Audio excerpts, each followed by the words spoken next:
Good morning mga Whitey friends. Ngayon ay araw ng linggo, December 17, 2023. Si host ay naglalakad galing ako sa St. Joseph Church. At naglalakad tayo, papunta tayo sa High Court, Admiralty, kung saan ay nandoon yung mga kasamahan natin na bakmari na magpa-practice.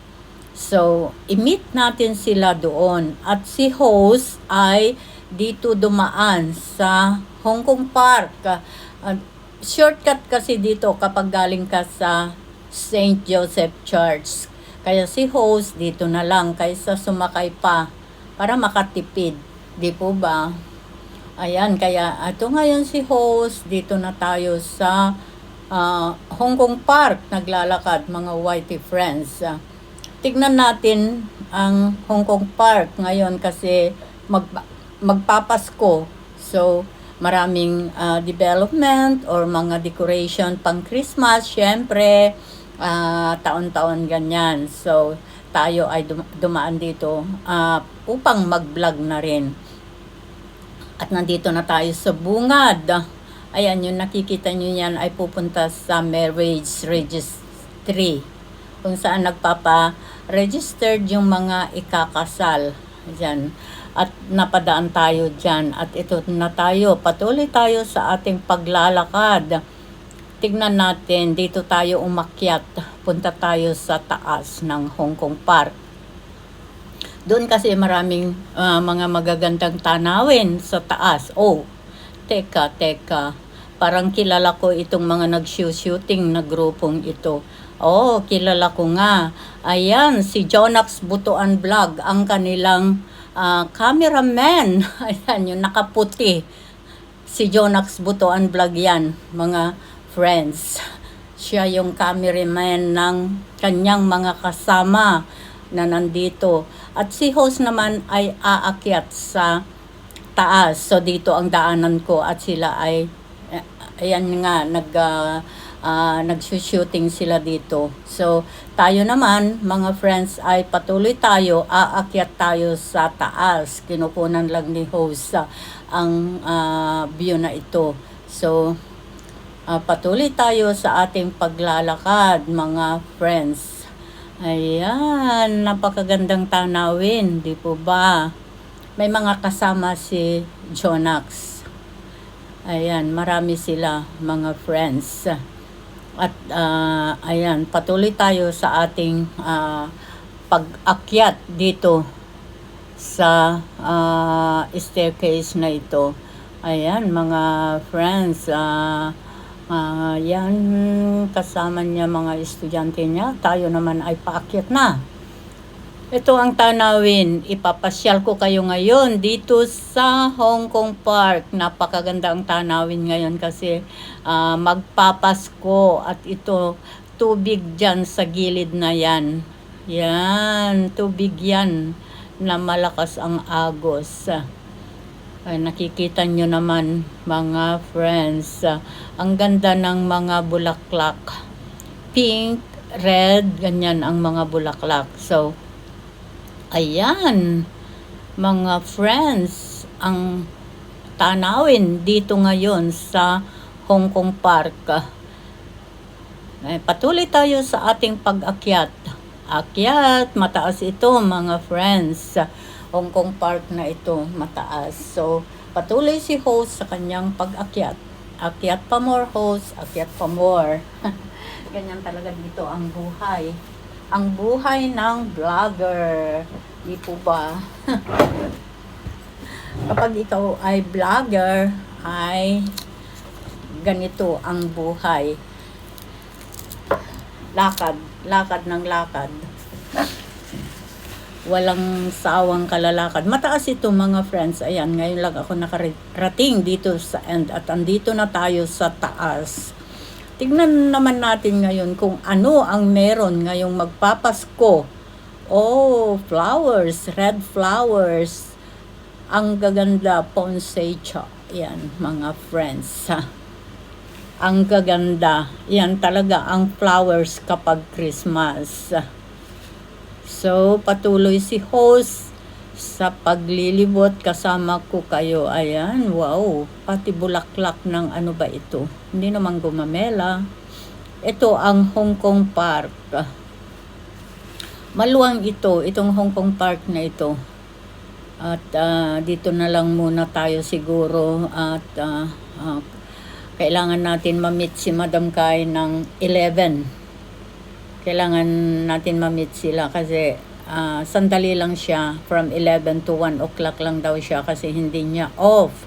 Kumbaga magtuturo lang siya doon sa mga estudyante na gustong mag-practice ng karate. So habang naglalakad, video si host, ito ang Fishman. Ayan, di po ba, napakaganda ang Hong Kong Park. Maraming magagandang tanawin. Diyan sa fish pond na yan ay maraming isda, iba't ibang kulay. At may mga turtle din dito. Tignan natin mamaya, dito muna tayo sa mga isda, iba't ibang kulay. Ayan, patuloy tayo sa paglalakad at puntahan natin ang mga turtle. Ayan, nakikita nyo mga friends, nagpapahinga sila doon sa mga rocks, mga bato.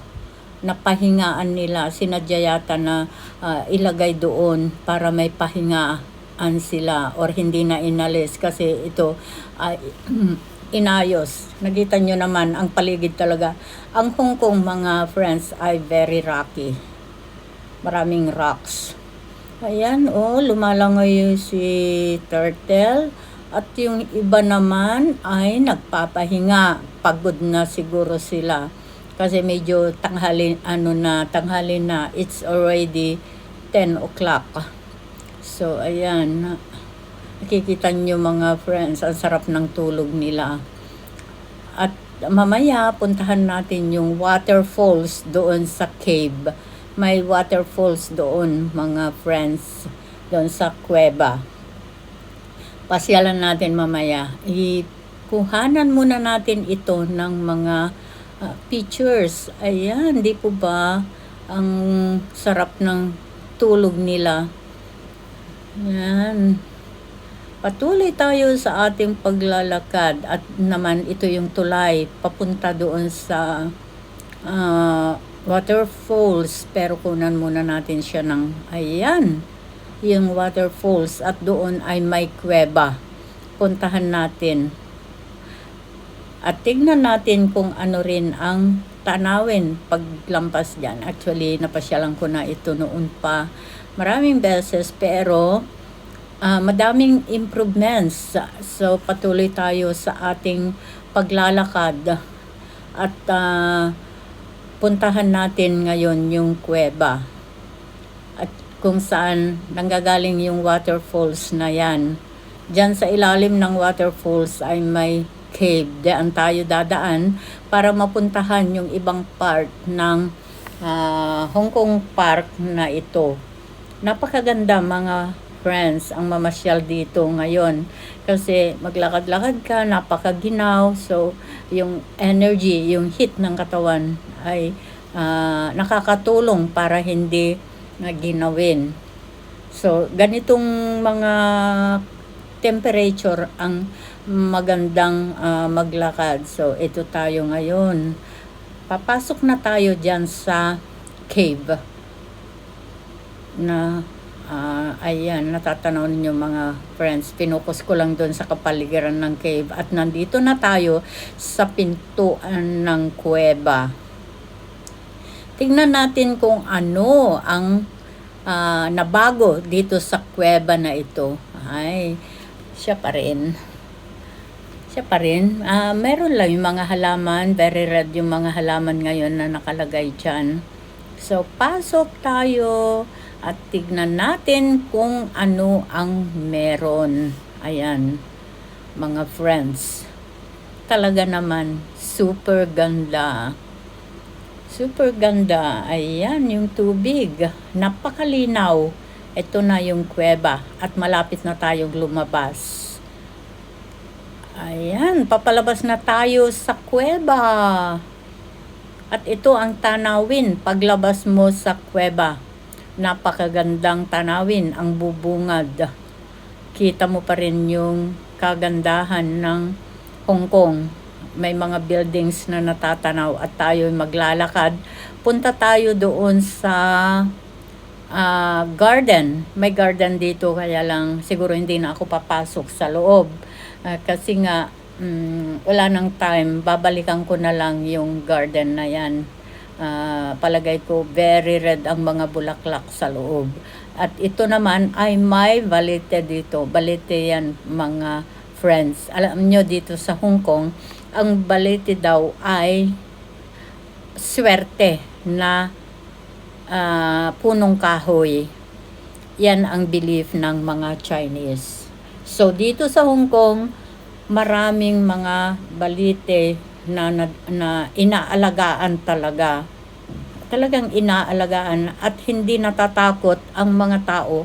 Gumagawa pa sila ng upuan doon sa ilalim ng mga puno na yan. So, kasi nga, ang belief nila ay lucky. Unlike Philippines na kinakatakutan pag may balite, di po ba? Ang sabi nila may mga maligno or kapre, something like that. Pero dito sa Hong Kong, inaalagaan nila dahil lucky daw yan. Napakaraming balite dito sa Hong Kong. So, andito na tayo mga friends sa taas. At tanaw naman dyan sa baba ngayon kapag nandito ka sa taas. Ayan ang tanawin. Yung dinaanan natin sa baba ay natatanaw dito sa taas. At napakaganda ang viewing kapag nandito ka. Meron pang mas mataas ito dito sa Hong Kong Park, pero palagay ko hindi na kasi malapit ng mag-11 ay pag nandun na si Madam Kai ay 2 hours lang yung kanyang pag-stay at pagturo sa estudyanteng gustong matuto o mag-training. So, I think pabalik na tayo doon kay Madam Kai. Ito ang tanawin, mga friends. Ayan, patuloy tayo sa ating paglalakad at pumasok tayo dito sa mini garden. Pero dito lang sa labasan lang talaga ito. Yung talagang entrance ay doon pa sa taas. Ay hindi na ako pupunta doon sa pinaka entrance kasi ano na nga, kagaya ng sinabi ko, tanghali na. It's time to go talaga. At ito, pababa na tayo, mga friends, doon sa baba. At babalik na tayo doon sa pinanggalingan natin kanina upang ipagpatuloy ang paglalakad ni host papunta sa High Court. Ayan. Pababa na si host. Pababa na talaga. At nakikita nyo, napakaganda talaga ng tanawin. Bumalik na ako, hindi na ako pupunta doon. Ito yung mini garden, mga friends. Mini garden yan. Maganda dyan sa loob. Maraming mga herbal na halaman. Herbal plants dyan sa loob ng mini garden na ito. Kaya lang hindi na nga tayo pupunta dyan sa loob. Kasi kumbaga maluwang din kasi yan na pasyalan. So ito tayo ngayon. Babalik na tayo dun sa baba. Ayan, nakikita nyo mga friends. Pabalik na si host sa baba. Ayan, patuloy tayo. At ayan yung balete kanina na nadaanan natin. Napakaganda. Tipo ba? Hindi kinakatakutan dito ang balete. Inuulit ko. Ayan, pababa na si host. Pababa. Kasi nasa taas tayo. Pero may mas mataas pa na part ng Hong Kong Park. Hindi na nga lang tayo pupunta. At pababa na nga lang si host. Ayan, kung gusto mong umakyat yung staircase na yan, akyatin mo pa yan. Papunta dun sa mas mataas. And then after that, may mas mataas pa. Ganyan ang Hong Kong Park. Mataas na, may mas mataas pa. Ayan, yung napakahabang akyatan kapag gusto mong umakyat. So, nandito tayo, mga friends, at hindi na tayo aakyat dyan. Bababa na si host, pabalik doon sa daan, patungo ng... Maraming salamat mga YT friends. Thank you. Love you all.